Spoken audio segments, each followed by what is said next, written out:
Hello and welcome back to the Celluloid Misfits. We have obviously been off for some time now because of the old COVID. Hopefully, a whole 7 months. A whole 7 months. So hopefully the three of you who listen to these kind of things haven't got it and we're down to Is two that our or reach one. at the minute? It was, Three well, listeners? no, I haven't even checked. Sorry. Oh, right. But we are back, and even though we may not be doing the film that we said we were going to do, Which was meant to be cabin fever. Cabin fever. We've all had cabin fever. We've all had it. It just felt too real. Far too real. So now we have jumped the gun and we are watching Double Dragon with Mark Dacascos, the gorgeous Mark Dacascos. And is it Scott Wolf? From Party of Five. He's so gorgeous too, actually. This and Robert Patrick. Oh yes, Robert Pat. And Alyssa Milano. Yes, of course. Some big names in there. This was, I mean, I have a total, there's two sides to this movie for me. Yeah. One, I don't like it because it was one of my favourite games as a boy and as a young teen. Mm-hmm. I loved playing this in the arcade. And I think the film destroyed that because it didn't really do it too well. But the more, as I've got older and the more I've went back to it and the more I've watched it, I've actually fallen kind of in love with it again. Yeah. Not only that, but Mark and Scott are probably the two most gorgeous leads in any martial arts movie together in this. I would probably say the same thing. Absolutely wonderful. But yeah, I mean, I don't even remember things like this. Whips around the neck of monks and so on. This, it doesn't stick out in my head. What sticks out in my head about Double Dragon is the terrible effects. The terrible... Yes, the visual effects cheesy that characters. they use towards the end. Yeah. So there's a lot of it I have forgotten about.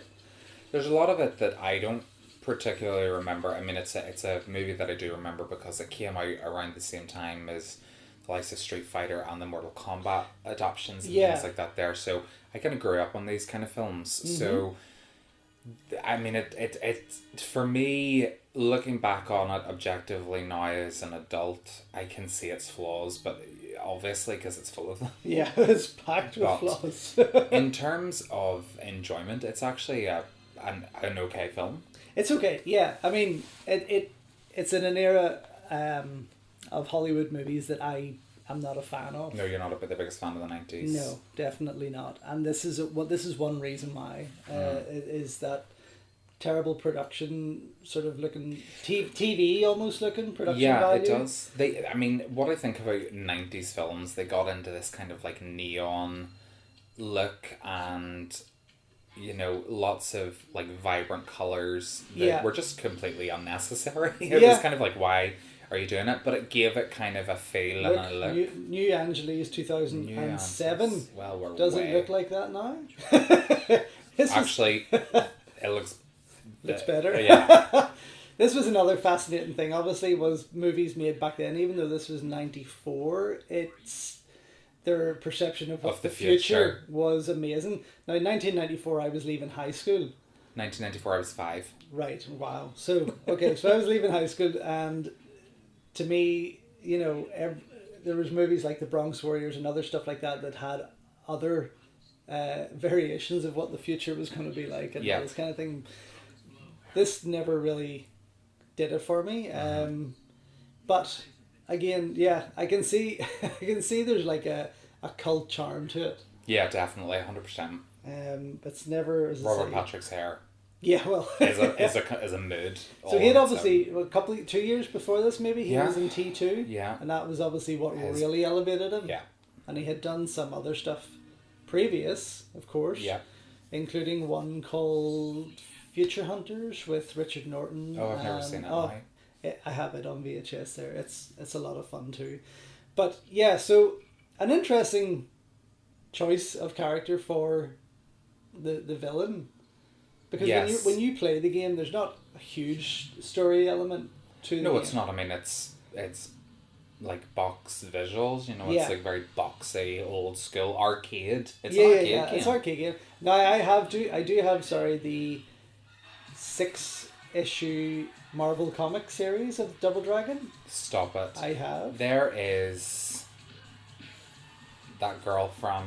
That girl. She is the lead... She's the lead girl from Rambo, First Blood Part 2. Oh, yes. Isn't she? I do recognise that face. Or am I totally wrong? No. Let's see. We'll try and figure that one out. Yeah. I do know her from something.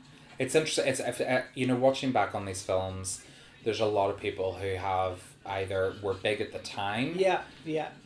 And have fallen kind of into obscurity. The likes of Robert Patrick, Mark Dacascos, Scott Wolf were all popular. Scott Wolf was doing Party of Five at the time. Yes. Mark Dacascos was really, his career was really taking off in the martial arts world. Robert Patrick had done T2. He would go on to be in the X-Files, things like that there. Yeah. Alyssa Milano, of course, had just come off of Who's the Boss, had yet to join Melrose Place, so she was trying to establish herself as a more adult actress.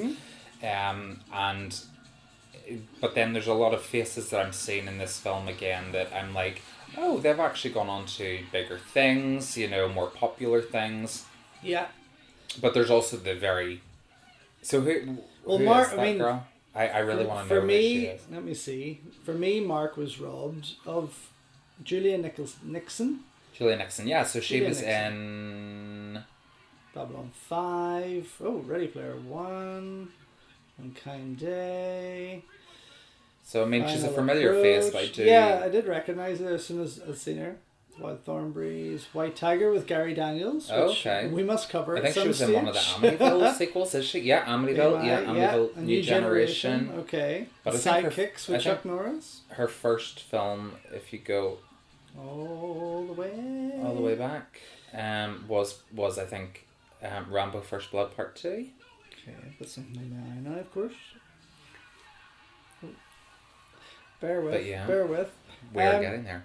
So here they are. Gorgeous boys. Scott and Mark. My goodness me. Now, what was interesting about, obviously, Mark Dacascos, Rambo First Blood Part 2, yeah, Julian Nixon, okay, yeah. So it's nice to see familiar faces and people that you recognise. Also, you know, as a child, whenever you watch films like Double Dragon, as entertaining as they are, I mean, these are essentially the type of films I would love if I ever had kids to watch, because they're just fun, they're enjoyable, they're campy, they're frivolous. Yeah. It's a family film. Yeah, they've got all these strobes, you know. It's hopefully I don't have epileptic children. I'm never going to have kids, but it's the kind of film that I would want them to watch. But it's look at this. It's just mad. I know it's mental. It's complete chaos. But it works on such this. Look, this doesn't make... I always thought when this scene came on that whenever we were watching it in VHS when we had rented it, I was like, what is... Yeah, I genuinely did. And didn't realise that obviously this is like an advert for ammunition that these rebels can get and whatever. I just didn't understand it at the time. I was like, what is going on here? It's so bad. It is so bad. But yeah, so... I mean, you don't actually realise, you think whenever you look back on these films, you know, that every single person that's in them can fight. Yeah. And obviously that's not the case with this film. You know, obviously Alyssa Milano can't fight, you know, she's not a martial artist. Scott Wolf, as far as I'm aware, wasn't a martial artist. I don't believe so. So, I mean... But he looks good doing it. He does look good doing it, but I mean, there's Andy Dick. Yeah. Andy Dick from News Radio. See what I mean? There's so many like familiar little faces in here that you're like, oh, there's such and such. So let me see if I can see who's behind the stunt work. Yeah. I mean, this is 2 years after Mark Dacascos really exploded onto the screen to martial arts fans in American Samurai with David Bradley, which I loved. And as soon as I saw him in that, I fell in love with him. He was just friggin' gorgeous. Yeah. Loved him. And, you know, a couple of years later, then he has that heartthrob look. Yeah. Oh, he certainly does. 100%. And yeah, for me, again, you know, you look around here, you see nothing but Hong Kong movies that I had been watching from the mid-80s. So I was already really absorbed in what was happening on the other side of the world. Yeah, you were when completely a movie immersed in like, that, when something like this came out, as amazing as Mark is as a mover, it just didn't work for me, you know? Yeah, it doesn't utilise his skills to their full... Definitely not. Capacity. Yeah. You know? So Jeff Amata is behind some of the stunt works there, and he's long time been involved with a lot of martial arts movies in the States. Let me see, who else have we got going on? But yeah, Mark, I think should have went to Hong Kong movies a long time before he did. Yeah. It was really the late 90s he started getting a bit more of a taste of Hong Kong stuff. Drive, obviously, with the great Steve Wang. Love it, yeah. You know, that was a fantastic film. Yeah. This is Love hilarious. this, yeah. And Mark's look there. But it's great, you know, looking back on these films, especially things like Double Dragon, which are obviously, you know, there's a lot of production design, a lot of things that they needed to create for this film. Yeah, it has that kind of RoboCop 2 It does, but it has that late 80s, early 90s feel, 100%. Yeah. But what I love is that, you know, it's like, okay, they've taken this concept of like what the game looks like and what the production designers think that the movie should look like. Yeah. And have actually created sets. Yeah. You know, they're not relying on CGI, which might have made it look well, back in the 90s it would have looked stupid having a CGI set. Without a doubt. You know what I'm like about practical effects, and I love things like this, and that's why even things like Highlander 2, you know, whenever I watch that and I'm like, look at the sets that they created and things like that there. Well, you see, even in the run up to this, they had actually made I think about a year, maybe 2 years before, they had made the Double Dragon cartoon series. Oh yes, of course. So that was on television. I'm guessing, as Hollywood works, to encourage kids and others to get excited about what was coming. Yeah. So the more fans they could build up through that, of course, once the movie hit, you know, they would get more tickets sold. Yeah, definitely. Well, it didn't work because it was a bit of a flop. It was a major flop. Nils Allen Stewart, that's who that big guy is. Okay, Nils Allen Stewart, this is one of these faces that you'll see in a lot of movies from that era. I'm sorry, but if I had to run my car off of old clothes, I would have literally nothing left. Well, no, I don't know. These clothes banks that you see lying around garages and gas stations. And this is a futuristic New Angeles, do you know what I mean? Yeah, so the guy there that plays Bobo, is it Bobo or something you call him? Boa Bobo, who's one of the... Yeah, the rebel people. Yeah, considered one of the end-level bad guy, kind of, you know, when he pumps up. Yeah, he's a face I recognise a lot. So he has been in The Mask, Space Cowboys. I love... We should commentate Space Cowboys. Oh, yeah? Great film. Space Truckers, that's the one I mean. Space Truckers. We should do that. Space Truckers would be a good one. Gosh, I haven't seen that for a long time. Scorpion King and so on. So he was always that background bad guy that just had that big... And appeared in every 90s film that needed a bad guy. Yeah. With a ponytail. With a ponytail, yeah. Yeah. That's what I'm working towards. The 90s ponytail. No, it's good. I mean, it's been a while since I've seen it. I did watch it on the Blu-ray cleaned up that 101 did on their Red Label, the Cult Classics collection, and it looks fantastic. Oh, it does, cleaned up. It really does look good. Obviously, the visual effects, I like the darkness and the graininess of this kind of copy, because it feels more 90s, whereas when it's cleaned up, the flaws within the lighting, you can see it. The production design and the visual effects are much more noticeable, but obviously we need to remember the time it was made and the access to visual effects, how expensive they were, and the quality of them. I mean, look at Lawnmower Man. Yeah. Was considered groundbreaking in its day, and looking back on it, it's horrendous. Yeah. This is like... I mean, this makes Minecraft look incredible. It does make. I mean, it really does, doesn't it? It's terrible, though. Jeez Louise. But it's so 90s. I mean, it is. You could put this in amongst any pile of movies, and you can pull it out, you know, for where it's from. It's bargain bin 90s cheese. It is, but look, but there you go. People are buying the Blu-ray of it. Yeah. Because it's a cult classic. Back to it. Yeah. They want to return to see it and remind themselves of their childhood. Same as Super Mario Brothers, you know, all of those video game adaptions, you know, that came out that were maligned on release, but have kind of gathered this kind of cult classic status over the years where people absolutely love them. Yeah, it's kind of like that. Well, as a lot of people used to sort of say, it's one of those beer and movie nights where you get your mates round and, you know, I've never had to because I don't drink. Yeah. But, you know, getting your mates round to have a beer and actually just enjoy watching a bad movie. Yes, and that's absolutely. that's one. This I think this would be one of those movies where people would enjoy that. Yeah. Yeah, definitely. I don't think he ever drove a car in the game. I'm nearly sure you'd never drove a car No. in the game. I mean, to me, Double Dragon was kind of a predecessor, or well, it had that mix of Streets of Rage and Street Fighter. Yeah. You Now, know, that's a film I am surprised has never been made. As Streets of Streets of Rage. So am I. Very surprised. Like, but I would like to see that, and I would like to see a remake of this, to be honest, but done more, I guess, a bit more serious. Yeah. I mean, they're doing a new Mortal Kombat, which I'm hoping is going to be great. I think so they're talking about doing a new Street Fighter and stuff. It could encourage a whole sort of new want for video game adaptations from that era. I just love this whole kind of... Look at that. Yeah. Sparks and, it's you nuts. know...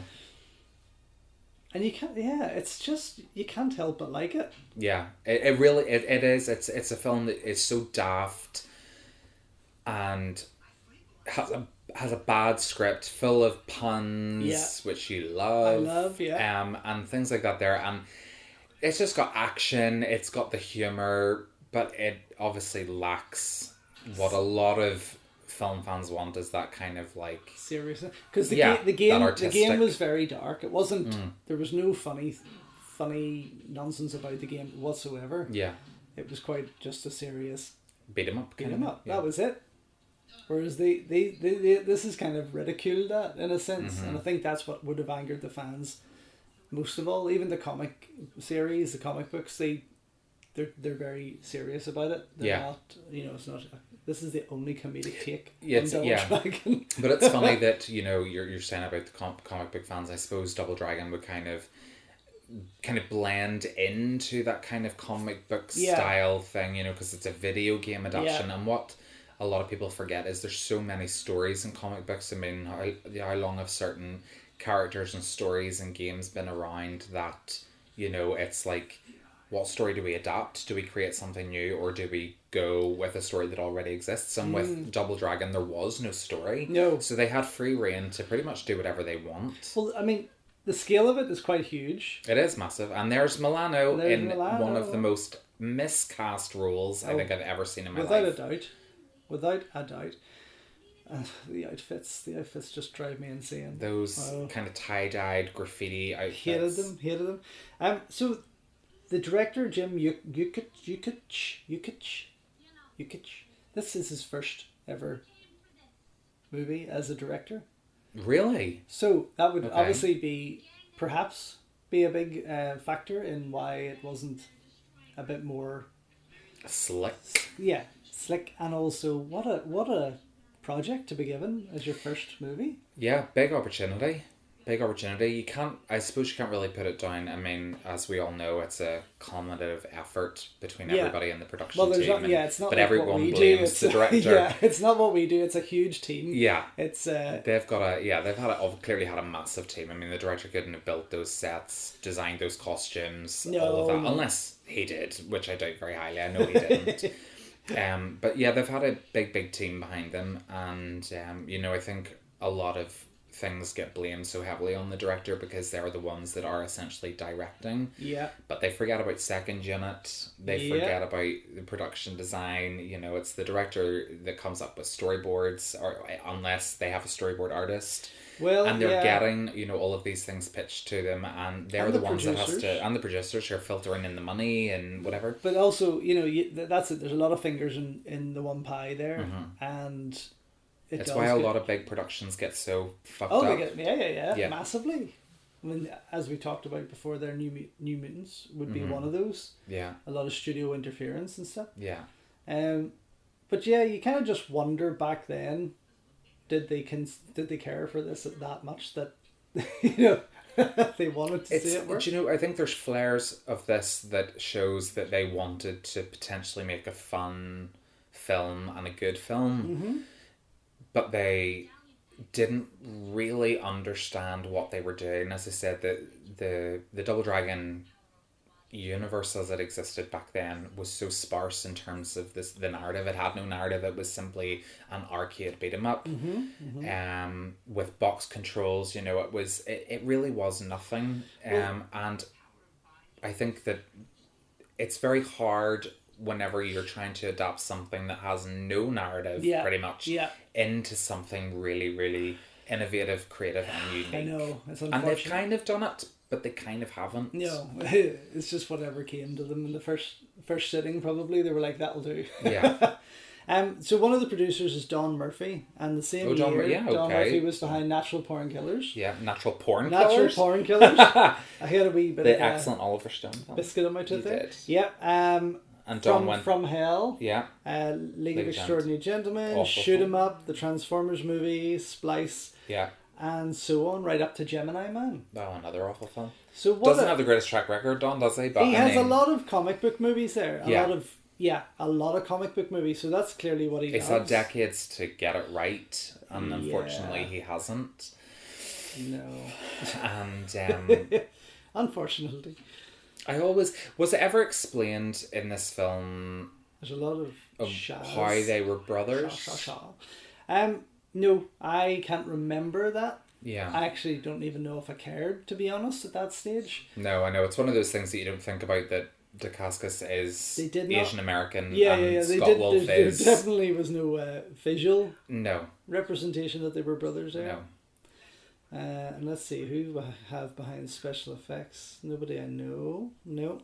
And this villain with the whip, this girl with the whip, looks like she should have been in Baywatch or something, right? Yeah. In my latest film that I've written, yeah, Ballistic. Oh, yeah, okay. One of my characters is a bit of a riff on her. Oh, okay. Yeah. And when I was thinking about her, I was thinking, actually, this would be hilarious to take the piss out of. So yeah, sure. Yeah. And the whip I had kind of penciled in, and I thought, is that just too much? But I'm going to keep it. I'm going to keep it. See those kind of computer... Yeah. I mean... It's like computer-generated imagery has come along leaps and bounds. People still use CGI, but it's much more advanced and it feels a lot less computery. In such a short amount of time, it's jumped massively, which is wonderful. But again, these are movies that were made. I don't think if any of the producers had any sense, they wouldn't have went for it. No. They wouldn't have gone for the CGI. If you'd have seen that even back then, you would have went, this looks naff. Mm-hmm. It doesn't look like it's real, so why put it in to bring the movie down? Yeah. But then their sets are so elaborate. Yeah. I mean, this set is incredible. You know, they put so much effort into the sets, which obviously are there. They're realistic, they're interactive, they're tangible. The actors can react with them, which isn't the case on a lot of modern films. And then they drop in these really very obvious CGI moments. There's your man from, what do you call it? Knots Landing. Yes, that's it. Yeah. Yes, I do the face. And here's Milano putting on her brown wig. I mean, I have to say, I used to be a fan of Alyssa Milano. I mean, I grew up on Charmed and reruns of Who's the Boss. Yeah. And she's been in some, you know, fairly okay films, the likes of Fear with Reese Witherspoon and Mark Wahlberg, Poison Ivy 2, Lily, and Embrace of the Vampire that she did with Martin Kemp as well, which is a good film. I think it's one that we should definitely put on the commentary list. Interesting. You Crispies, what's this? Yes, You Crispies, I know.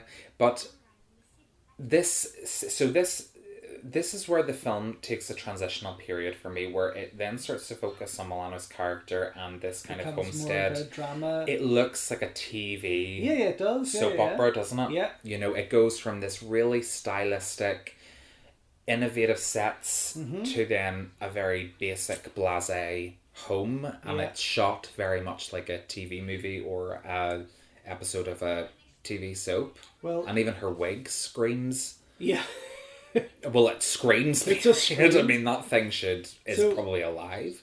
Not that he wrote the story to it, but he wrote the script. Peter Gould, yeah. This was his first writing credit. Okay. Double Dragon, and he has now since went on to write Breaking Bad, Better Call Saul, Oh, so he's been involved in pretty major Yeah, productions. but this would be his first. So this was his first screenplay. Again, you do wonder, with the likes of Peter Gould, what was their writing background Yeah. Prior to being credited.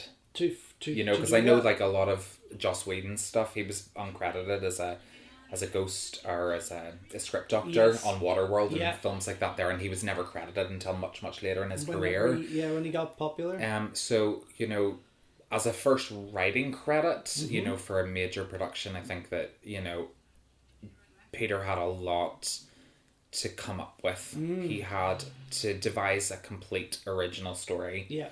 To go along with that. Well, the story was now again how much of it I don't know. There's not much story behind the game and behind Double Dragon, but the story was credited to Paul Dini, who is behind a lot of comic books and animations. Tons. He created Mad Love, the Harley Quinn and Joker comic. Right. And Paul Dini. So he's credited as the story for the film. For the film, okay. Whereas Gould is the writer, the screenwriter.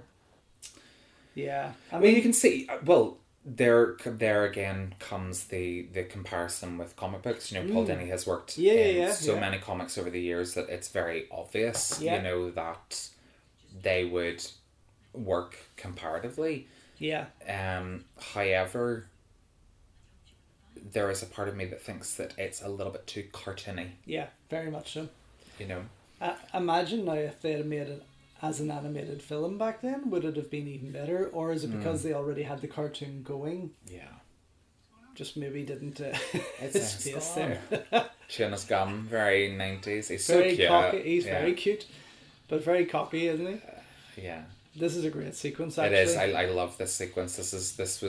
I remember recently when I rewatched the 101 Blu-ray, I was about to turn it off at this stage and thinking, why did I ever like this? Yeah. But Julia Nixon, to me, I mean, she, an actress that, has appeared here and there throughout films. To me, it would have been nice of her to have more in this film. Yeah. It would have been nice to see her role. fighting more or a bigger role. She's getting to throw a couple of punches and a couple of kicks and whatever. I no doubt believe she had a stunt double for this, for any of the more elaborate things like Scott Wolf probably had. Yes. Well, Mark would be probably the more genuine. He is definitely the more genuine martial artist, but also in terms of acrobats and things like that, he's always been very good at it. Yeah. And I'm sure he's wanted to do as much of it as possible. Yeah.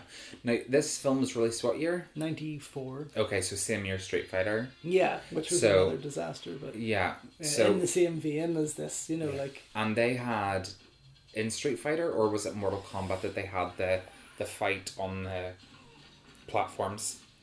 I think it was actually Mortal Kombat. I was going to say it would sound more like Mortal Kombat. Yeah. Again, films I have not watched for such a long time. These are films that we need to be revisiting. Well, I'm excited for the idiot release of Street Fighter. Yes. In the sense that I haven't seen it for such a while, and they're going to give it a very nice cleanup, and there's going to be a lot of special features there that are going to excite me. Yeah. But it's not a film I would rush. So this guy here, that's fighting with Mark. Oh yes, so you've got this kind of, I guess, band of go-to Asians in America that would always have been handpicked to star in movies like this. Big Trouble in Little China. You see him pop up in there, and a lot more. He's been in tons and tons of films. So he's clearly quite a skilled fighter. Yeah, there's a team of them and with Jeff, who I mentioned earlier, who would have been behind some of the stunts and choreography. So there were always the same gang of American Asians that were drafted. And we can see, even though this is written by an American, it's directed by an American, you can very much see the Asian influence in this, especially in that fight sequence there with Mark and the staffs. Yeah. It does have really, really good fight choreography. It is well done to an extent. It may not be kind of, Asian level, greatness. Yeah.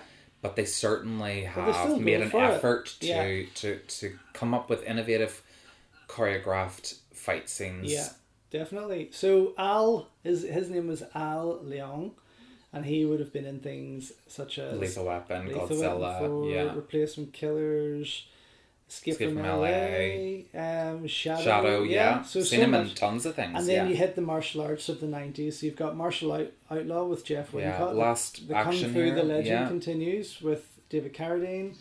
Last Action Hero Joshua Tree with Dolph Lundgren, and so on. Rapid Fire with Mark. Yeah. Yeah. So Brandon. Brandon, oh sorry, yes. Showdown Showdown in in Tokyo. Yeah, which I watched recently. And The Perfect Weapon, Death Warrant. So yes, he was always part of that American martial arts movie. Yeah. And it definitely this is the Here, most fucking ridiculous thing. I swear to God. I mean, do you know what? What? Because there's nothing can save this. Fair play to them. No. For fucking it up. With that, that's where it really starts to go. This is where it starts to get silly and a little bit bonkers. Because then it's also his character when he starts crying and they take pity on him and all this shit. But that for me, once he entered, I was ready to switch off. Yeah, I mean initially. There isn't a great deal of chemistry between Scott and Mark. I mean, there's enough, to keep the movie moving along. But I think that they rely far too much on the kind of goofiness of them. Yeah. With that kind of like Bill and Ted shouting at it each other Yeah. And that's, I guess that was that time period, that era when movies were these kind of buddy teen movies were like that. But no, this was just bad. I mean, it's silly. This is it getting silly. Yeah.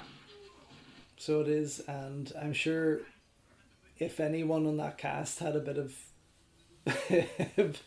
seriousness about their career, they would have what yes. happened? I mean, I think, you also look at it from the perspective of, the kind of films that you would be involved in and things like that there, as long as everyone's having fun. Oh, yeah. I think that it's good. I mean, but for people like Mark and Scott and potentially Julia, Alyssa, Robert Patrick, they were, I mean, we know that they were trying their best to break into Hollywood and be taken seriously as actors. Without a doubt. But and again, as I mentioned earlier, to me this is just a bad period of Hollywood movies. I never liked that early 90s set of what was coming out. I just didn't. There was obviously some classics that did come out, of course there was. But there was a lot of shite. Yeah. And it was mainly because the direct-to-video era, really. It is. But it was mainly because of silly. They've kind of stolen that from Ghost. Yeah. But they've really, I mean, it's moments like that really for me destroyed those kind of movies. Mm-hmm.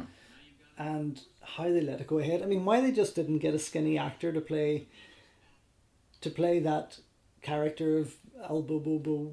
Yeah, Bobo. And then whenever he got his powers there, hire a bodybuilder who looked quite like him. Yes, like they did with the Hulk. Yeah, to really get that across. And I'm talking about obviously the Incredible Hulk TV show. Of course, where they had they did a bit of a better show. Yeah. But have him look like he's just a solid piece of latex. Mm-hmm. There was no movement in his muscle. No. At all. No, there wasn't. No, and probably nowadays, if they did do it with latex and things, they would have him. Well, look at the veins pulsating and things like that. There, I mean, you look at the MCU. Yeah, and that's just of course straight away. You've got to if a movie doesn't match that quality now for trying to create the same kind of characters and things, then you obviously are critical of it. Yeah, but I don't know what would I mean, Jurassic Park was out the year before. Right, so it Jurassic Park was 93, yeah. Yeah, so it had some of the most groundbreaking, and still to this day, as far as I'm concerned, some of the best visual effects I've ever seen in a film. Practical visual effects. Yeah. Why she couldn't have kicked that door in about 5 minutes ago, I have no idea. No, they're going That's it, Julia. Kick that door down. Looks like she's a wee limp. I mean, really, I mean, that gas has been leaking this entire scene. The place should have fucking exploded by now.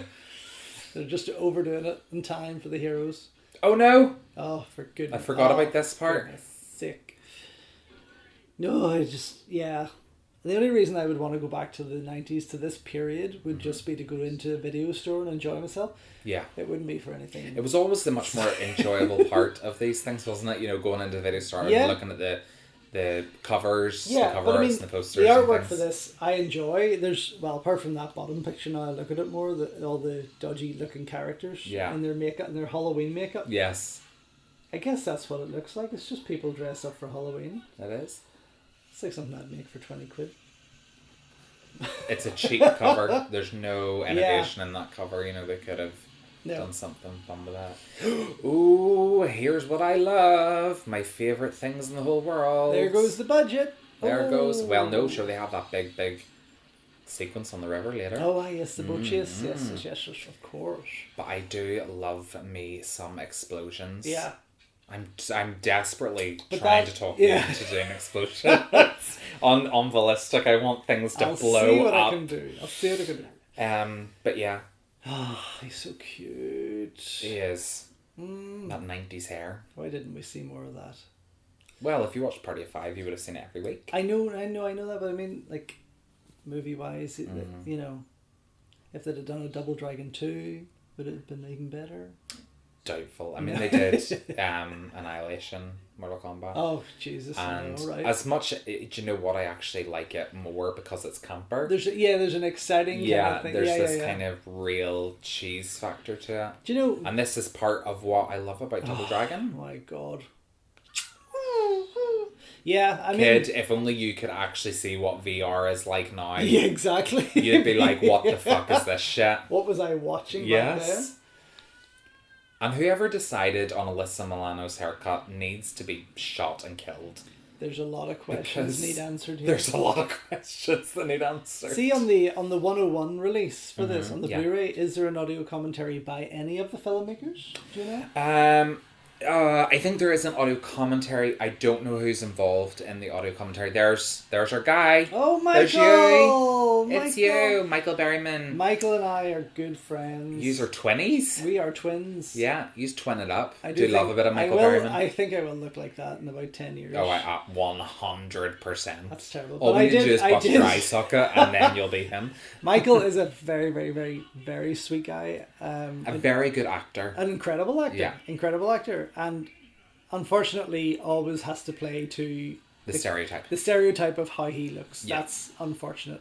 I haven't met him and spoke with him for some time, not just briefly, but we had a really good conversation. Very, very... I mean, this guy, if you were speaking to him on the phone, you would have no idea you're speaking to Michael Berryman kind of thing, you know, visually. Yes, obviously, because you're on the phone. Wonderful guy. Guy. Just really intelligent. I think he thought I was Jason Statham to begin with, and then he kind of caught on because he's like, and then he was like, brother. He says, I haven't seen you from Canada, and I was thinking, well, I did live in Canada, but I don't remember meeting you. I think that's incredible. But yeah, he was super. You're the love child of Jason Statham and Michael Berryman. Michael Berryman. Yeah. Oh gosh. You know, yeah. And Berryman's first role really was Hills Have Eyes, was it? No, was Cuckoo's it prior? Nest. It was Cuckoo's Nest. One Flew Over the Cuckoo's Nest. I forgot he was in that. Yeah, very young. Let me just double check that. But yes, he surprised me because when I watched it again as an adult, I was quite shocked to see it, to see him in it.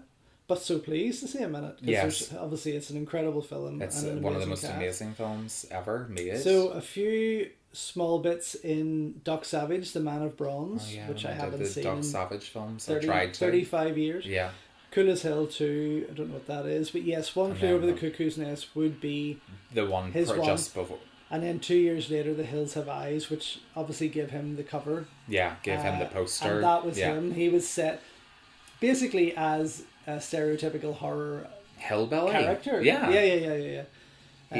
Right down to the film. Obviously, we had Shed of the Dead last year at our festival, of course, and he was in it. Yeah, you know, right. so he's still going strong, playing nicely actually against type. Yeah, he was funny in Shed of the Dead. I mean, he wasn't. It wasn't a spectacular film. Derek, but it was, he played Derek. Yeah, the guy who was obsessed with the underwear, isn't that right? Yeah. And it was nice to see him in a nice like comedic role away from it. Here they are taking pity on You this. see, this drives me It's just insane. crazy. And these random characters. Is that Kelly Who? Please tell me it is not. Oh, no, it can't be. She's far too... No, Kelly Hu would be far too young then. Really? Okay. I think... Well, actually, hang on. What am I saying? We could have got that. It's Because potentially obviously somebody martial uncredited. law came about 4 years later. Yes, that she did Samo.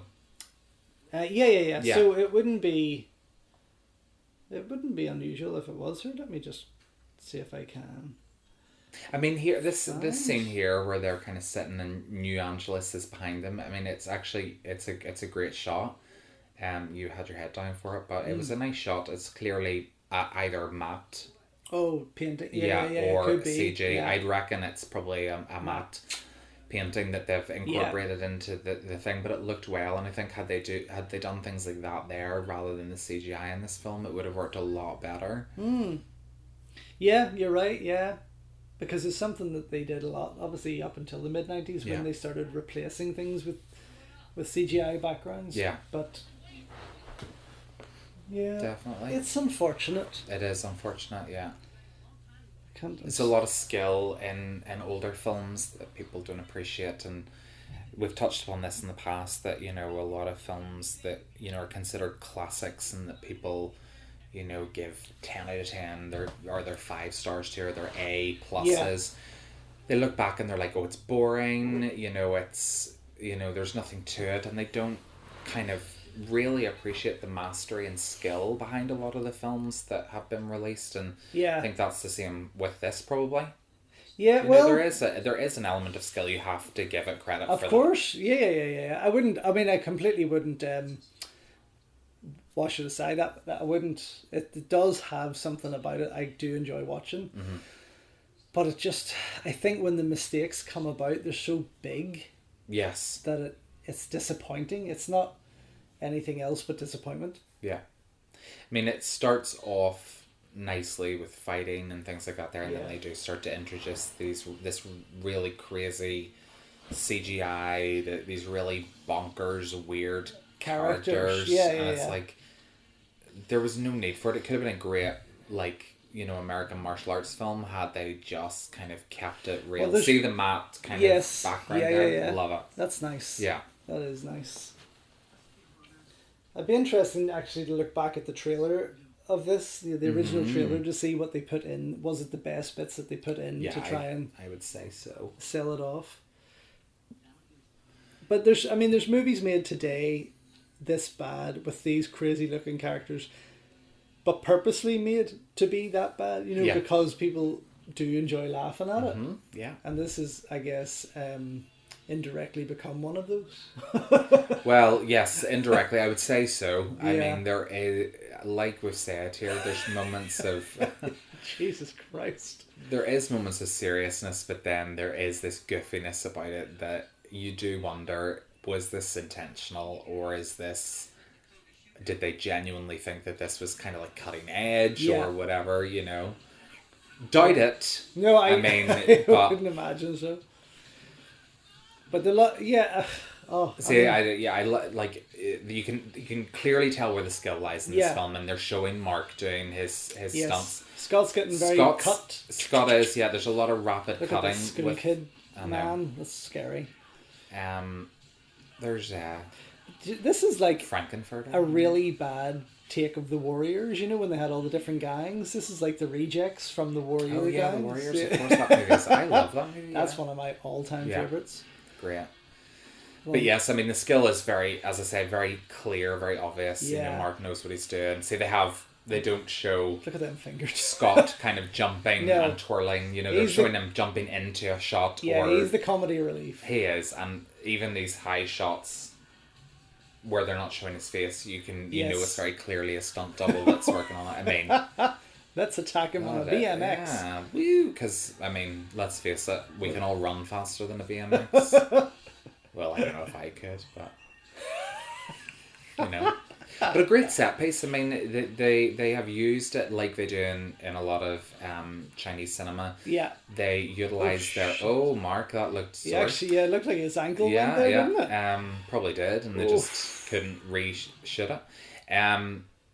But they utilise the space that they're given. You know, they're given quite a big space to work with, and they do kind of use it quite well. Well, that's I think. I mean, that's what we do with ours. If we were out in a place like that, every little inch of it would be covered. Yeah. Yeah, definitely. So that I appreciate. Yeah. I do. I think. Oh, wow. Is this now the like boat chase? Our zombie chase in Battle of the Bone. Yeah. The guy nearly hit the camera. Oh, is it? Have we reached the boat chase? No. This is. Oh, yeah, because they're in the boat hut, right? So yes, this will be. Oh, threatening. Yes, I know. I'm gonna kill you using a water safety device. What is it called? Water. What is it? Not a water ring. Water ring. We don't even know. No, lifesaver is it? Ah, fuck, who knows? Fuck it. Oh, look at the Lego. Ah! Sorry. Oh my god, it's like plastic. It's falling apart. Yeah. Oh my god, it's the Lego motorcycle. Oh Christ! Yeah. What did you expect, kid? Oh dear. Woo. I mean, what a completely riffed off of so many other films. Yeah. Oh Jesus! Oh my gosh, that would have been more fun if they were zombies, right? Yeah, it would have, absolutely. You know, like that kind of Escape from New York or Yeah. Escape from LA type like feral people rather than just like gangs. Love it! Here we go into the big boat chase scene. This to me really fucking impressed me. Like even now, it's. I think it's the best scene in the whole film. Actually, you could be right. It's really, really well done. They've clearly known that they're going to have this big action sequence. Yeah. Involving the boats, and they've, you know, kind of felt that this was more important than the CGI. I think which so. it is. Yeah. I think they also you know, just looking at it, even though we know it's a Hollywood movie, it still has a very independent feel about it. It does have that kind of feel. And this is like their big money maker scene. Yeah. Sort of stunt double there, driving the boat, it looked like, because his hair was a wee bit down over his face, whereas now they're being pulled along. Yeah, that's I love this. I mean, this is really... That's like how Venice looks right now. Because it's flooded so much. There's Garmin's Chinese Theatre. Wow, okay. Yeah. Okay. I totally forgot about that. Which is odd because when they pass the Hollywood sign, which is actually higher up than exactly. I was going to say it's completely off. But I get, you know, if you've never been there, you'll never know. No. But and also the street's not that wide from the theatre. No, it really is not that wide at all. It's along probably one of the narrowest streets in Los Angeles. Yeah. But it's, I just love this sequence so much. But this is cool. Like, this is something you can get away with. You couldn't really do this wrong. No. You know, if you're having a crazed boat chase like this, there's only so many cuts and takes you can do that will actually make it look exciting. Yeah. So yes, it works. Mm-hmm. It's not unlike anything from James Bond or something like that. Not one of the more modern ones, but obviously back then. I mean, what an explosion. Does that excite you, Mark? It don't. Look. Oh, yeah. Absolutely. I mean, look at that. It is huge, actually. I mean, it's one of the biggest explosions I've ever seen. It's just... It is huge and probably detrimental to the ecosystem. But, well, I mean, do you know what I mean? I'm all about the ecosystem and whatever, but I do loves me a good explosion. Yeah, it is big. And to me, it really... Oh. Yeah. Hello, how do they not just die? Because they're the heroes. It's not in the script. Another big explosion. It's not in the script, yeah. It's not in the script. So they knew they weren't going to die if they did that. Yeah. Because they read it. Because they read it. Yeah. But brief, but sort of exhilarating. Yeah. But see these guys that were chasing them, right? Mm-hmm. They're totally not like anyone else in that really messed up fucking reject team that was fighting. No.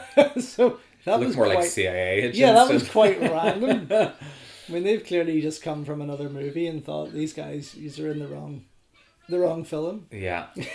I have to say one thing that I do not think would be a fun experience is to film in water with clothes on. No, I listened to Kate Winslet's experience in Titanic and I think, oh Jesus, no way. So I don't know how I would feel about being dumped. Okay, you see this? Yeah. One of my all-time pet hates of Hollywood movies. They still do it today. Yes. See the CCTV footage that actually is the same thing that we've just watched as viewers. When they put that in, I want to scream. Yeah, because it's like nobody was there filming that. Yeah. It's like, how did they get that footage? Nobody does proper CCTV footage, and it doesn't make any sense. But it's like, it's the, whenever they do it, and it's just the shots of the explosions, it's like, oh, right, so where were you filming that? Exactly. Where was your chopper filming it would have that? died down by the time they got there. But it's whenever they put in the exact edit and the exact cuts. Exactly, yeah. I mean, how fucking stupid do you think we are? Well, pretty fucking stupid because you bought the movie. Yeah, well, it was 50p. Yeah. I can live with that. Oh, man. But, this is Jeff on the right, who's one of the main stunt guys and choreographers of a lot of films, and he would have worked on Big Trouble in Little China also. Love it. We need to cover it at some stage, actually. Yeah, because it's a great one to talk did about a few weeks more ago positively. Watch the Arrow Blu-ray release, yes, and I was just blown away because the day before I had just watched the DVD version, and I kind of thought to myself, this is pretty pants. But you had asked me about the Arrow version, and I said, absolutely get it. So then I ordered it, and the next day it arrived, and I straight away watched it again, and it did not bore me at all. It was still... Great film. Great film. Loved it. And even watched Carpenter's interviews and so on, and things that niggled me about the film, he explained why, which was nice, so I got it then, But that was always one of my rentals when I was a kid. Yeah. It was a Jackie Chan movie or 3 and Big Trouble in Little China. They were always my go-to rentals. Yeah, but this as I say, when this came out, I love that. That's a fantastic isn't place. it? I mean, they could have used that. So much better. Yeah. So much better. That's gorgeous. But at this period, it looks very obviously we already had the best of Jackie Chan out by this stage. In 92 with Super Cop, and by 93 it was the likes of Crime Story, City Hunter, and so on. So this Crime Story I love. This just did not excite me as much as I'm guessing the makers would have hoped it would have, because already Hong Kong cinema was making such an impact to fans, to action fans and martial arts fans in the West. Look at this is fucking I mean, this just... I don't know why. Abo. No. Oh my gosh. I mean, it makes Buffy look Oscar worthy. Don't fucking start me. Anybody touches Buffy and they will get murdered. It's one of the best shows, if not the best show ever. We'll not even get into that. Not get into that, not just yet. But it absolutely does make Buffy look Oscar worthy. I mean, of course, they're working on a TV budget. These guys have a fucking film budget, for God's sake. But that's my point. Trivia fact: Alyssa Milano actually auditioned for Buffy in movie. Funny, I wouldn't be surprised. Actually, yeah. And thankfully, Christy Swanson got it. She's much better Buffy. But, she's far too short. She's too short. But this scene, what is the point? It's just, it's ridiculous. I mean, it's just bordering into... It's ridiculous is the only word that really deserves to stick with it. I can't think of anything worse. I don't even think as a kid, I was 16 when this came out, but it just wasn't even funny then. Even in my teenage mindset, it was not funny.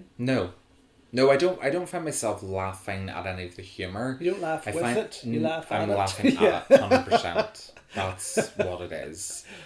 Yeah. I mean, I love Mark to bits. I've always been a huge fan from I was an early teen, and his earliest stuff, his earliest roles have always wowed me. And I'd love to know his thoughts on this. I'd love to know, did they think they were getting into something bigger? Did they, I'd imagine... Were they promised something else? Yeah. I'd imagine that there probably was an element of being offered something a little larger, or it being a little better than what it actually turned out to be, considering that the game I mean, was the game popular? I mean, The it's game before was my time. huge. Okay. The arcade game was huge. It was the only game I spent my money on at the arcade. Okay. Really. That and Ye Are Kung Fu. I don't know what happened to that. This is fucking daft as Isn't well. this is like Hook? This is Isn't it? It angers me so much. But the game was so popular, and then it came out on the Super Nintendo and so on, and it got even bigger. Okay. Again, look at this kid looking at the camera and fucking shaking. What's going on? Oh, it's actually making me.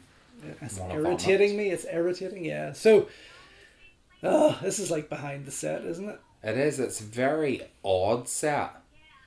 Yeah, not a fan. Again, the second half of the film here just takes a big dive. Oh, it does. Takes a nosedive completely. But yeah, I would love to know their thoughts on it, especially Mark. I mean, Mark, I'm guessing this film was possibly highlighted or promised as being putting him as an A-list leading star, and this would be a massive hit. And I do think that this was part of why he never was taken seriously. You know, I think this may have just been the role that really kind I think that works for a lot of actors who get offered big breaks. You know, we look at, you know, maybe this, I mean, you're quite right. I mean, Double Dragon, from what I can remember, the film was never a monster hit. No. In fact, it was a bit of a flop, really, wasn't it? Yeah, quite. And, you know, Scott Wolf, you know, coming off of a TV series, a very popular TV series, to do this kind of show. Well, he had just started Party 5 whenever this kind of came out. But, you know, and then you had a first-time director, first-time director, first-time writer, and it didn't really do much for Scott's career in terms of serious acting, and potentially that's the same with Mark Dacascos as well. And you look at the likes of Elizabeth Berkley and Showgirls, you know, as much as I think Showgirls is actually a masterpiece, you know, you do actually. I genuinely think that it's a masterpiece. Yeah.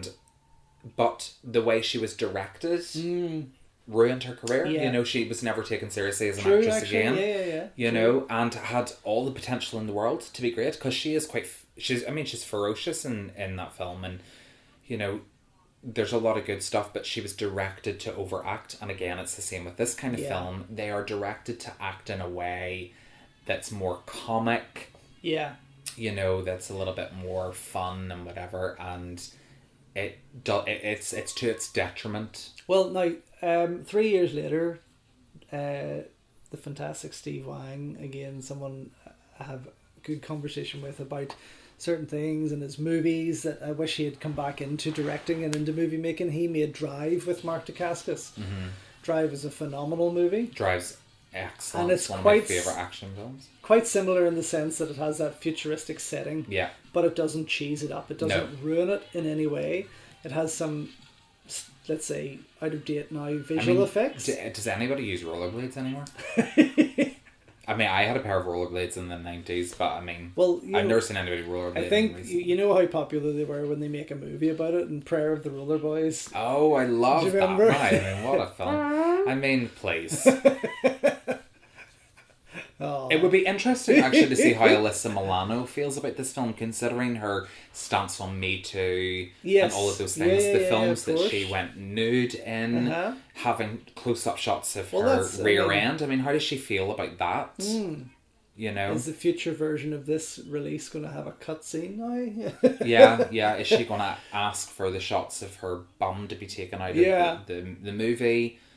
You know, is she going to ask for Embrace of the Vampire and Poison Ivy 2 to be binned because she did a lot of nudity? And I would, it'd be interesting just to sit with them and have a have a talk. The entire creative team, it would be interesting to especially chat the costume designer. The costume designer, I'd actually be interested to know, are they still working? And what direction were they given? I know. Like, hers is the worst. Hers is absolutely dreadful. I mean, they should have just put her in a pair of tie-dye jeans or just the shorts. It's the gloves. I don't understand it's those the gloves leg and the gloves. leggings. Yeah. It's just silly. It is. But look at the colours, the primary colours again for the 90s. You know, the blue, yes, the red. Yeah, obviously the blue and red is their colours. That was the whole idea in the game, and the comic book and that. But that's what makes him recognizable. But again, they're sticking her in that green just to pop it in his shoulder pads. Oh God. Oh my word! And this is we're kind of nearly approaching the end, aren't we? Well, hopefully, yeah. Yeah. Oh my God. Yeah, it's unfortunate. Now I'm really really pleased that Mark went on a couple of years later. There was Crying Freeman, which was phenomenal. Oh my God. Again, deserves a Blu-ray release of every, oh my god, oh, I just love it. That, and then Brotherhood of the Wolf obviously came a lot of years later. Yes. You had the likes of Sabotage, and you had Redemption, which was Kickboxer 5. So he did continue to go on and do that was Brandon Lee and that's Brandon Lee. I always get they do have quite similarities. Yeah.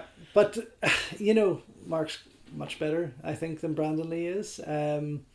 Much better in every aspect. Yes, better actor. Far better mover.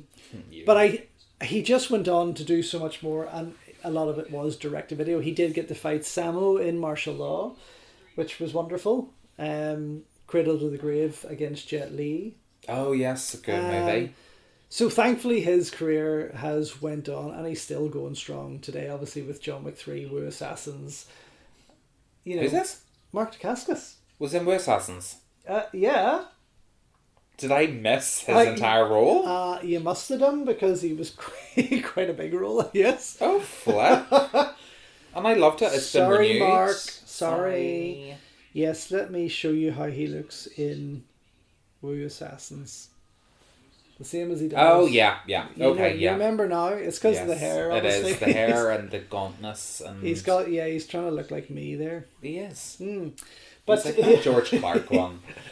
I must. But I am pleased that he has went on to do that. Yeah.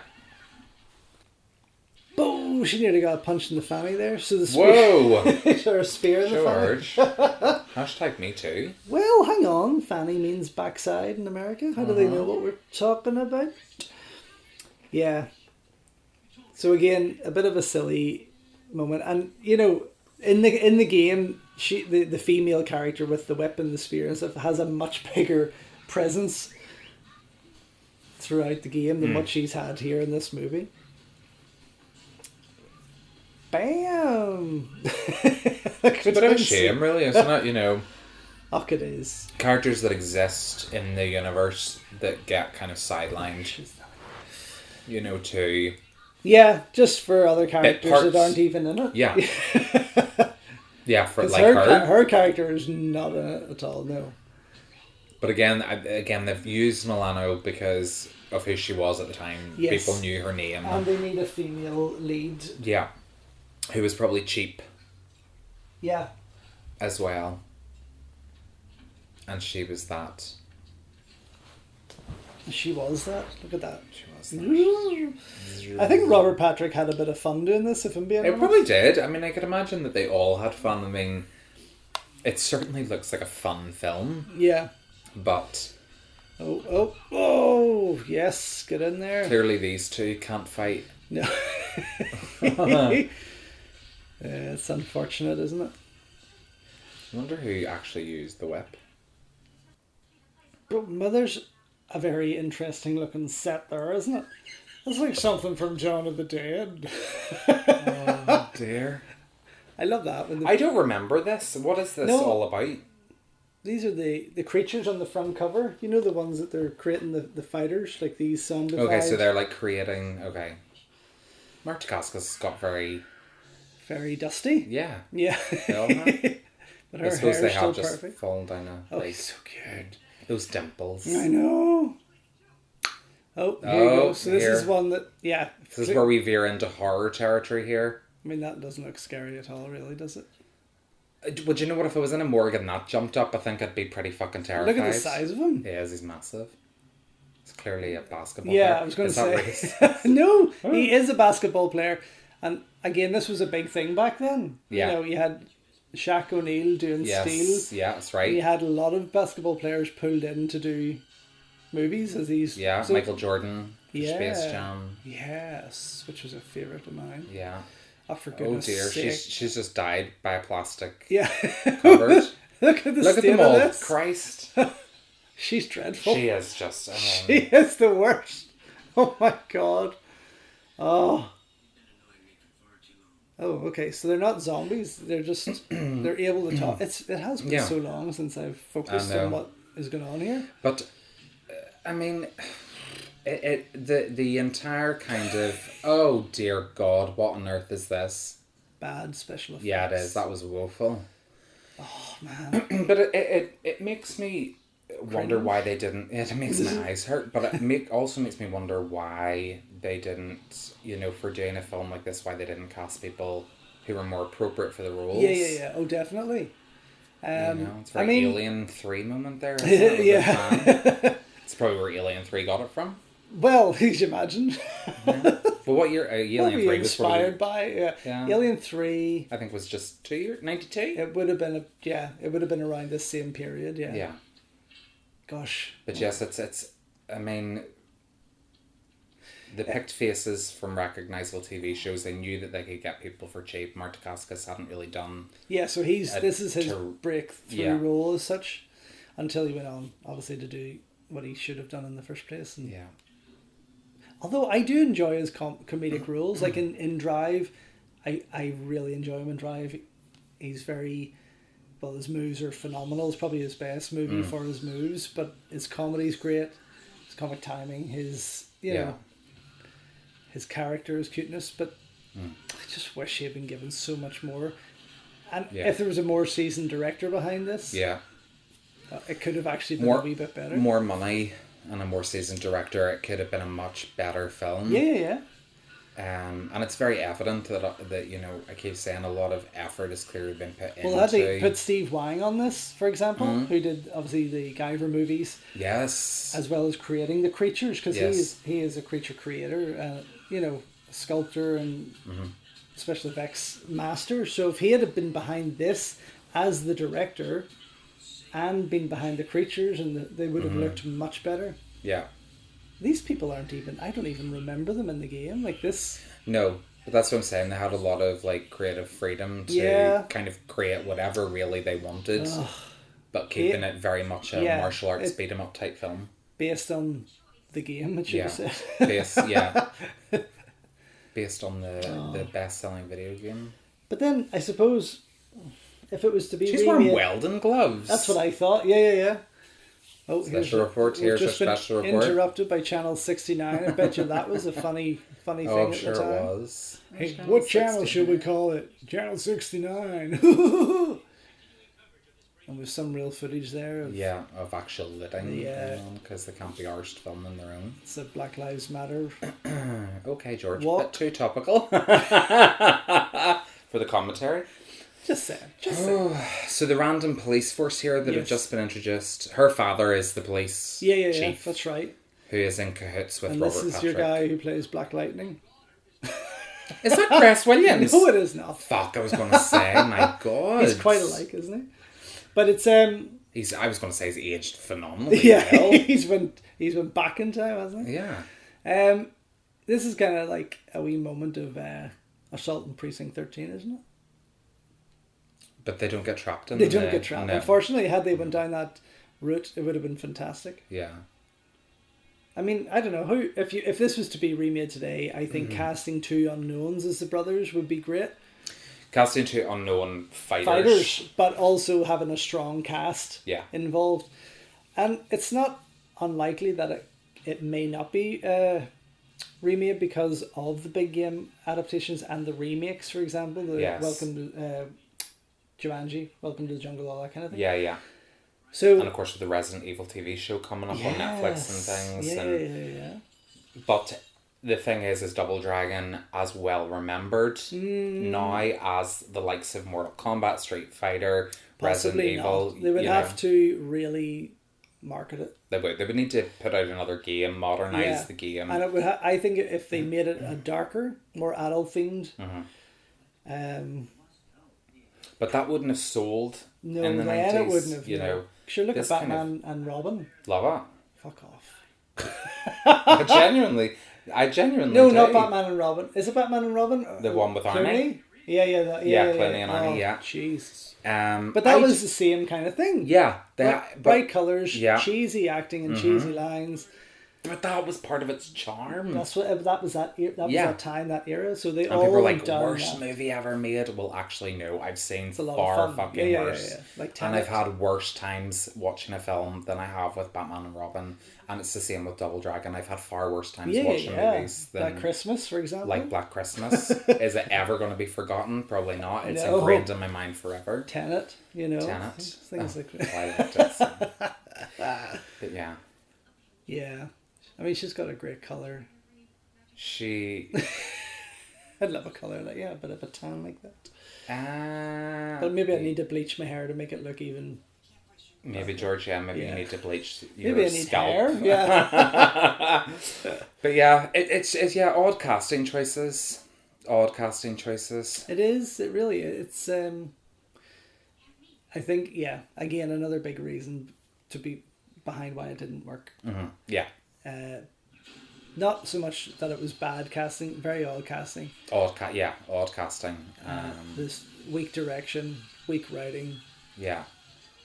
Weak. But they've put a lot of effort into trying to make the stunts look Big. great. And It's big. Big sets, big production set pieces. I mean, it's nonsensical stunts. Yeah, of course. There's nothing actually really. There's no point of what would happen. These ropes and everything. I mean, if somebody chucked me over a balcony like that, I wouldn't be stuck in the tires and straight down 10 feet on my head, crack my head open. What's with the postman? Yeah. When did he arrive? Well, he's always. Now, was that actually Scott doing that? It looked like it. It was indeed. So he clearly has a little bit of skill. But you see today, there's kids and teenagers that are so inspired by the Hong Kong style of fighting that are good martial artists. That looked like him. Yeah, yeah. And I think you would get some, not so much that they're better than these guys, but they would have true form and real. Like Mark does. If there was two Marks there, and a brilliant choreographer who I think came from Hong Kong. Yeah. This would be phenomenal. Somebody, again, a bit more seasoned, knowing what they're doing. I mean, they've clearly taught Milano how to fight, but as you always say, it's always very kind of blocky. Yeah. And as long as they make it look... Has he got knickers on his head? I have no idea. I wasn't looking there. What do you see? This guy hold... Oh, no. I'm not going to see it. Oh, there's the Kelly Who that I thought was Kelly Who, but it's not Kelly Who. Yes, it's pants on his head. There we go. Excellent. Now that wasn't an easy stunt. I think that has to be taken into account that Scott did that himself, swinging with a pair of garden shears. She just cut her. Yes. Oh, wow. That was one hell of an uppercut. Dude. Oh, bloody hell, he's back. See what happens when you push too hard? I thought he was on the toilet. Oh, he's on a stool. There's a stool sample. God, it looked like he was on... Oh, very good, George. Very good. See, just let that one sit for a while. You see, hey! Royal flush. So this shoe sticker, we've seen that Me? on cereal. Yeah, this shoe sticker. Me sticker? No, this shoe sticker. What are you talking about? The sticker that says you on the mirror. Oh, it says... Oh, it actually says it doesn't you. say Mark, it says you. Look right, okay. Dreadful paint job. Oh, no. Poor guy. Oh, my God. Do you know what? If I woke up in the morning and looked at that, I'd cry too, you know? Sometimes I feel like I look like that in the morning. Now, if it was that bloody easy for him to get out of those jeans... Yes, exactly. Because he had to look at himself in the mirror to realise... What he was. Yeah.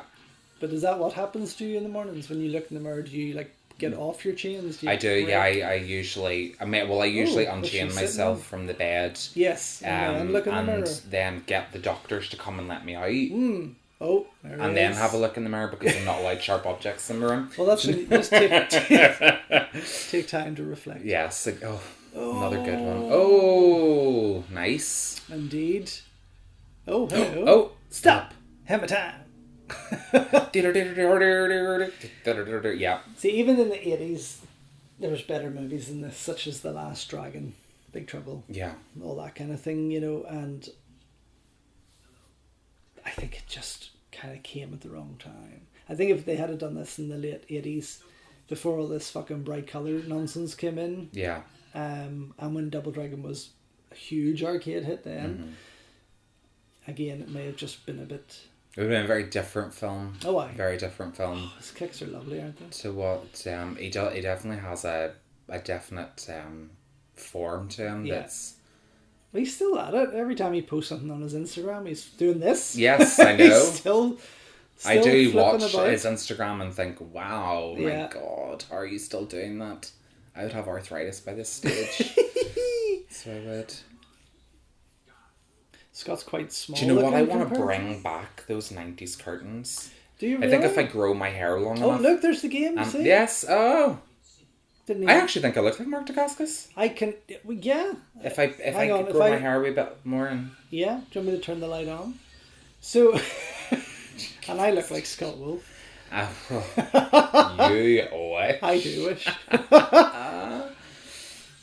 Well, that was a nice wee nod to the game, obviously, Yeah. but there was no connection with them. No. Yeah. But he's clearly the stronger character is the Red brother. Yeah. As such, and in the game, I don't know. I have a funny feeling I always played the blue character Okay. because blue was my favorite color, and yeah, but I don't know watching it. If I'd watched this first, I would always have played the red character. Yeah. Because he looks. Because like you would the have been better. thinking of Dacascos more. No, they've clearly done that in That's reverse. yes, yeah. that is a reverse shot.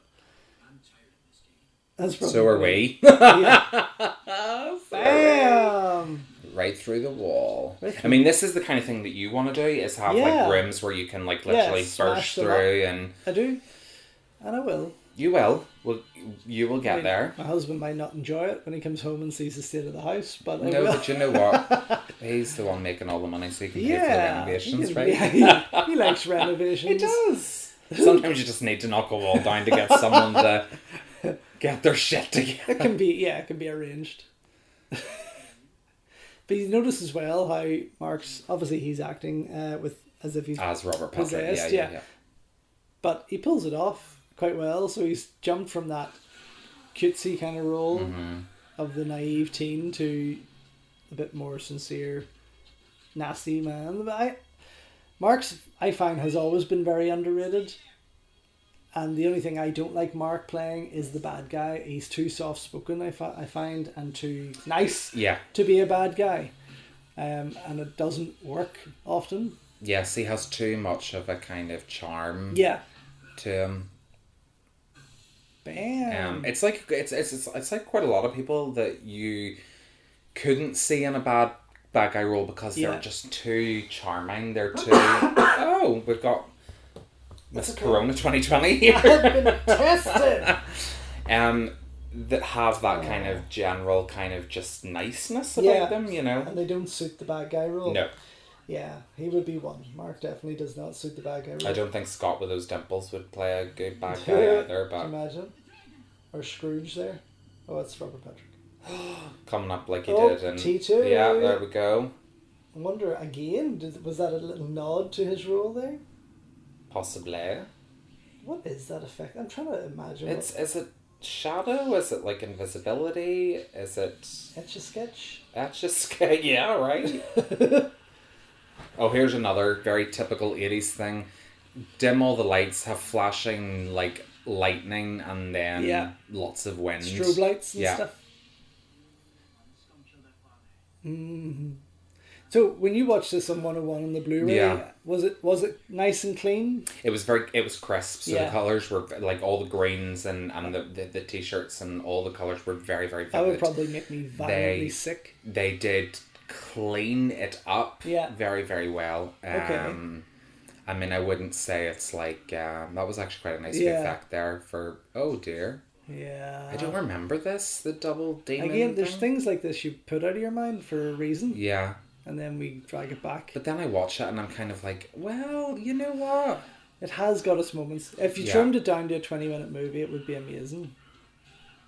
Yeah, if they just had that boat chase, I'd have been like, excellent. Like, here's the giant onion. Here comes the giant hemorrhoid king. Yeah, he actually does. Doesn't he? He just looks like he has a load of hemorrhoids on him. He actually looks like a prolapsed anus. He does look like a prolapsed anus, yeah. Not that I've seen many, but I'm just that's actually I haven't seen any. If I'm being honest, What a prolapse Dennis. I'm just imagining. Would you like? No, You're joking. I'm just it. That's it. Join the club. That's that. Oh, very good, George. I'll just put that there. Oh, fuck's sake. I'm so over the puns today. Go on, you girl. Yeah. So again, characters that were in the game, I don't think so. I mean, we'll see. I have no idea because obviously it wasn't a game that I played. Yeah, it's 30 years since it maybe. And by the time I think I was playing video games, it was very much Street Fighter, Mortal Kombat, then Tekken came out. Echo the Dolphin, yeah. Echo the Dolphin, Streets of Rage. What did you call that one?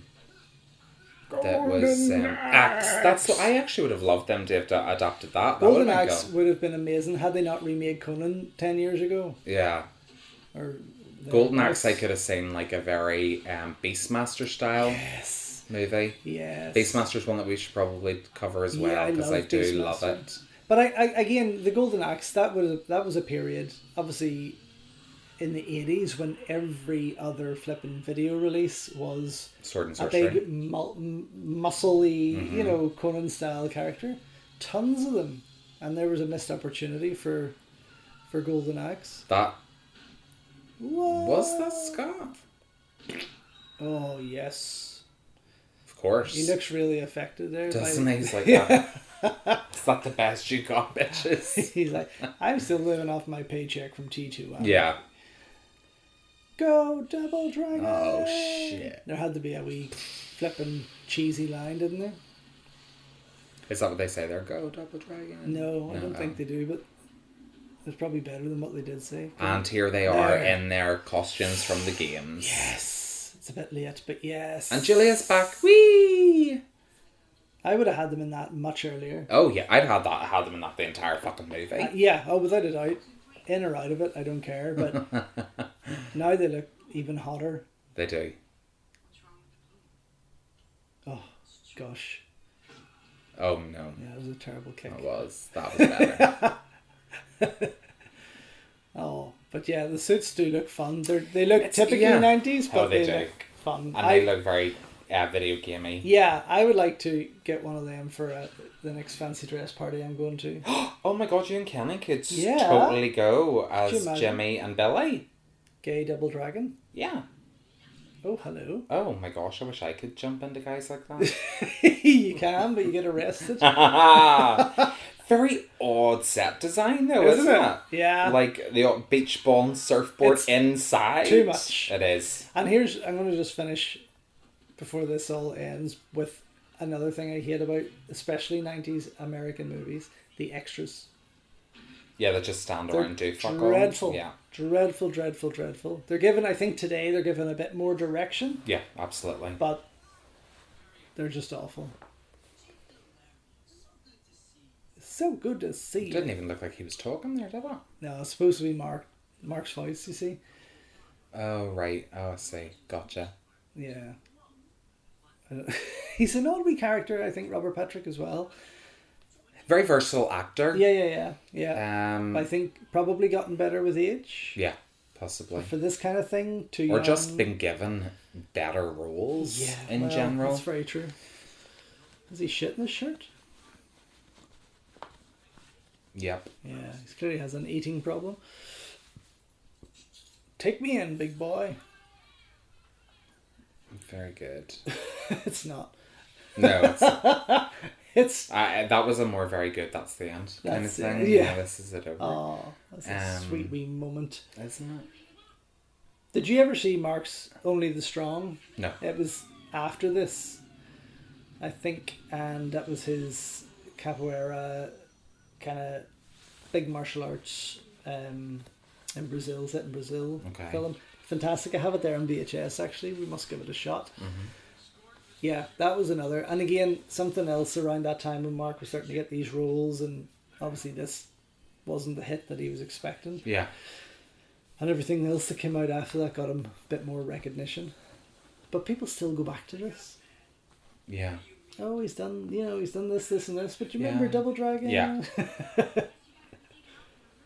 But yeah, I mean... It does have a cult appeal. I think this is pretty much the end as far as I can I'm remember. I'm surprised that this gets the attention it does, and something like Barry Gordon's The Last Dragon has still not seen a Blu-ray release here. A Blu-ray. That's something I imagine 88 would be on. The Last Dragon is a phenomenal martial arts movie from the late 80s, and Must check it out. have you oh, it's incredible. Never seen it. Absolutely incredible. Yeah, and I think, I mean, it wipes the floor with this completely, but yet this has still got that attention because of what it is. Yeah, and the names attached to it as well. I mean, we have to remember that a lot of these people still have that big following. Do you know who? Do you know what who he is? The This hemorrhoid character, monster. the hemorrhoid monster, is the, what do you call that fucking creature from the Phantom Menace? Jar Jar Binks? Oh my god, he's the Jar Jar Binks of Double Dragon. Good God, he's more like the Jabba the Hutt of Yeah, no, Double I don't mean Dragon. visually. I mean just in terms of what a Of how character annoying he he is. is. He just pops up at the wrong Yeah. time. Mr. Jar Jar. Yeah, so you get a serious moment going, and then he pops up. Yeah. Did you hear him there? Dreadful. Fucking hell, how'd you get into that car? Oh my god! Did you see him in a Mini? It's kind of like the Ghostbusters car, isn't it? That is, yeah. Kind of. So final thoughts on Final Double Dragon, thoughts. rewatching, commentating. I probably could live with not seeing it for another 20 years. Yeah. I honestly, I couldn't. If Mark ever calls round or decides to come and work on one of our movies, I'll sit and watch it with him and listen to him Yeah. about it, Yeah. because I would be very interested to hear his views and thoughts. Yeah, but no, I think it's a massively missed opportunity. I think it was made just at the wrong time period. Yeah. Definitely. I still love the game so much. I love my comic books about it. Never caught the cartoon, was never really a fan, so I didn't want to see it. Yeah. And this, disappointed me initially because I was such a huge fan. Yeah. But it's not the worst thing in the world. It still No. has a bit of fun going on with it. Yeah. So, yeah. It What's your does. thoughts? Final thoughts on it? Apart from the font being dreadful. I Mean, but still think that it's, looking back on it now, it's a fun film. It's Yeah. the type of film that if I was truly and utterly bored Bored, out of my yes. skull and wanted to sleep for an afternoon. it's like a background movie. Yeah, absolutely. It's the kind of movie that I would put on at night if I'm getting ready to go to sleep and can't sleep. I'd probably put on Double Dragon and go to sleep It would help. to it. Yeah, it's But like, I mean, it does have. It has its moments, yeah, with 3 but not minutes. many. Yeah. Yeah,